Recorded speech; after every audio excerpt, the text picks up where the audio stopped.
కాళహస్తి నడిగొట్లో శాంతారాం గారు ఉన్నప్పుడు కట్టిన కాంప్లెక్స్ అది 370 రూపాయలకి స్టార్ట్ అయింది.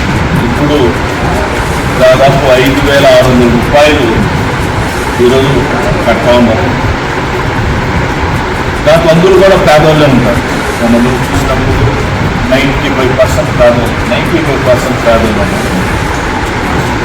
ఎక్కడైనా ఏ బాడు బిల్లు ఉన్నా కూడా, ఇప్పుడు నేను ఇల్లు ఉంటే బాడు వల్ల కూడా 1 నెల 2 నెలలో 3 నెలలో అయ్యా మీరు మాకు టైం ఏంటి అని అడుగుతారు.